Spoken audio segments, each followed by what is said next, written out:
I spend the morning jogging through abandoned buildings. I'm the only person above ground in Ayko Base, and my footsteps echo in empty corridors. The evidence of panicked flight is everywhere. In an executive conference room, the tables are cluttered with abandoned meals, hygiene sealed by drones after the attack. A chopstick clatters to the floor when I run past. My boots thud, my heart pounds. The exertion feels good after days of medical testing and paperwork. My body still responds with the automatic obedience of basic training when my lens directs me leftward at the next juncture. "Your signals are strong," Ensign Technician Nanty says in my ear. She's in a sub-basement lab across the base, monitoring the lat scan that's clamped to my shoulders and linked to my nervous system. "Proceed at that pace." "Confirm," I say, swerving around a toxicology station. A quarter mile along the hallway, an external door unfilms to my right, and Nanty says, "Through there."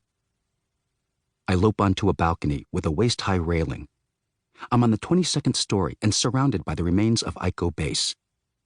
Dozens of interlinked buildings that rise from the seated coralloid of one of the new Caspian Islands. The sea breeze is a cool 91 degrees with a maple ammonium scent. A flock of white birds swoops around the husk of a decommissioned dreadnought that now serves as a firing range. A jagged hole gapes in the building to my right, edged by broken glass scene. An ugly reminder of the lamprey assault.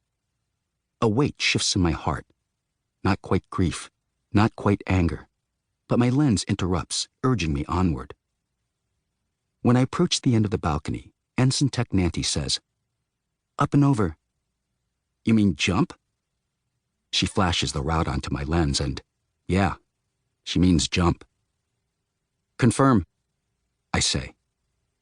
I clamp one gloved hand onto a railing and vault over the side. The breeze chills my sweat, and the white birds swirl around a corner and disappear. This is the third day of a new phase of my testing. The first 2 days I spent in the lab, sheathed with medical film, poked and prodded like a chunk of dubious vat meat. Then this morning, the techs feathered my blood-brain barrier, clamped the lat scan to my back, and sent me jogging through the ruins to establish a baseline physiognomic response to engagement with an unsecured high-affect environment. I don't understand what that means, but that's okay. I'm not here to understand. I'm here to fight. Well, and to fling myself off balconies. After 0.7 seconds of free fall, a weight thumps my shoulders. That's the remote-operated sail frame linking to my lat scan harness. Wings spread behind me, and my uncontrolled descent curves into an osprey glide. A moment later, I'm soaring across the base at the mercy of an unseen operator. I'm swooping and banking over the wreckage, catching glimpses of my reflection in the unshattered windows. The rush is better than drugs, but I don't whoop or shout. Because I'm a professional hard-ass, that's why. Maybe I laugh a little, though.